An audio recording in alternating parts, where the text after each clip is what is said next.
Siyam ka motorista sigop uman mag-drive nga mga lango sa ilimnong makahubog. Live report. Asong linya, katpangaw ni good morning. Good morning. Siyam ka mga driver dakman tungod sa nasakpang lango sa ilimnong makahubog atol sa Joint Road Safety Operation sa Cebu City.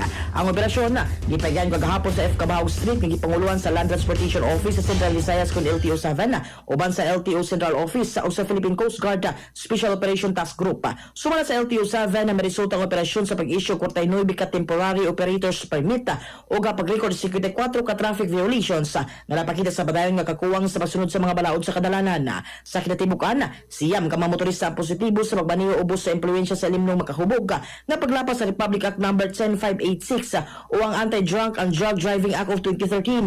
Gipuntig usab sa operasyon ang pagsunod sa Republic Act No. 4136 o ang Land Transportation and Traffic Code uban pa mga balaod nga dumala sa kaluwasan sa mga motorista. Lakip sa ubang mga paglapas nga dokumento mo ang 14 ka kaso sa paglapas sa helmet law, 12 ka kaso sa seatbelt law, napulo ka unregistered nga mga sakyanan, 2 ka motorsiklo nga nagsakay og labaw sa gitugot kay pasahero, 3 ka sakyanan nga adunay depektibong piyesa o upos na ang ligid, ug dugang pa mga paglapas sama sa natabunan nga plaka ug uban pang regulatory breaches.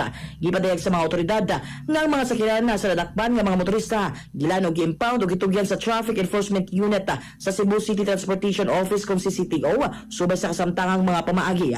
Matod sa LTO, kabayan kini sa ilang gipakusog ka kampanya aron puga ng mga disgrasya sa kadalanan ug mapalambo ang disiplina sa pagmaneho, ilabi na sa nagkadagang kabalaka bahin sa drunk driving ug uban pang traffic violations sa syudad.